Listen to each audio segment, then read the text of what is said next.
Harold's Circus by Crockett Johnson. One moonlight evening, mainly to prove to himself he could do it, Harold went to a walk on a tightrope. He made sure the rope he's drawn straight so it wouldn't sway. He skipped lightly across, finding it fun to be in a tightrope rocker, help up over the rest of the circus.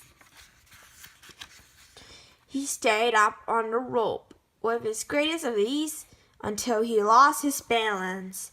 It also is easy to fall off a tightrope.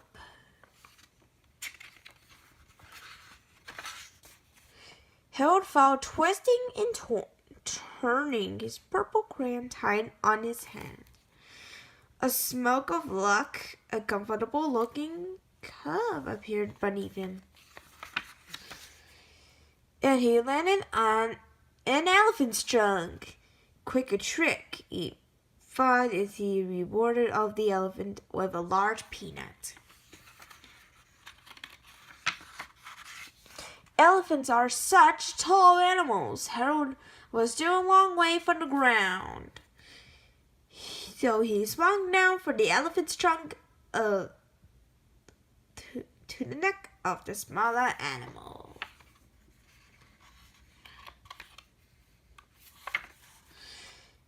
It was a lovely circus horse, beautifully trained, and Harold easily put him into a brisk trot.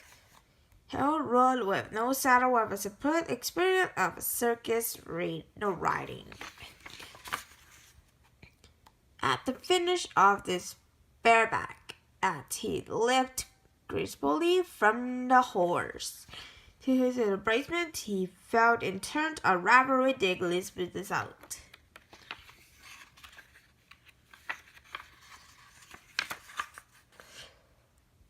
Before anyone could laugh at the mishap, Harold pretended he had clowning.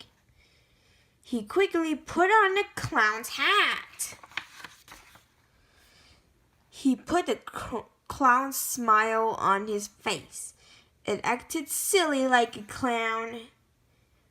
Finally, he took off his hat and the smile, and he gave him back to the clown.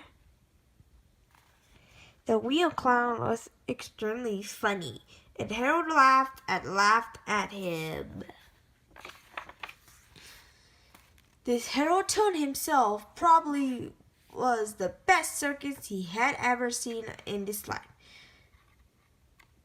Like all circuses, it had a fat lady.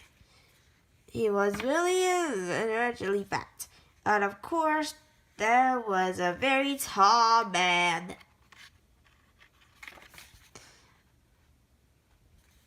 He was really tall. And next to him was a very small man.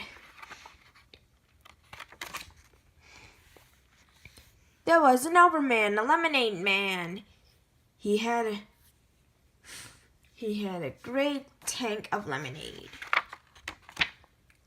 Harold stopped for a drink on it, and not through a straw. It was quietly refreshing. He left some money on the counter to pay for the drink, and he went on looking for the man who was shot out of a cannon. Harold wasn't sure what a man who is shot out of a cannon who would look like, but anyway, he reasoned it there through the cannon was nearly ready.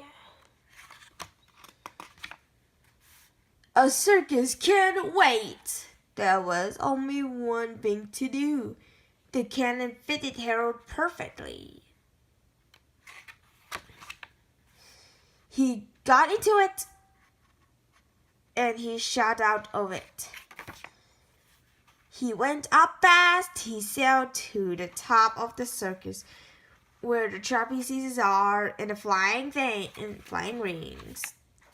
He reached out. He caught on a flying ring. He swung far out on it. He let go, doing a stunning flip-flop in the air, and he dived straight down.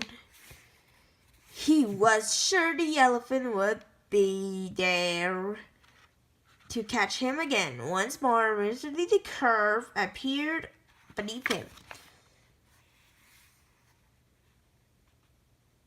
But he landed so terrifically hard. This was no elephant's trunk. It was the tail of a lion. Somehow a lion he got loose in Circus. Before anyone could quite the danger of become alarmed, Harold was at work getting the lion into a cage. He got into the cage himself with nothing but the lion tamer's chair. Then, like the bravest of lion tamers, he faced the lion. With no thought of fear, he put his head right on the lion's mouth. After he took his head out of the lion's mouth, it occurred to him that lions have big teeth, and suddenly he frightened and how brave he had been. But his own feelings don't matter, Harold told himself as he left the lion's cage. The important thing at the circus is to make the audiences happy. Harold saw that everybody on his audiences were a delighted smile. Naturally, making so many people happy made Harold happy. And he smiled too as very modestly he bowed. The end.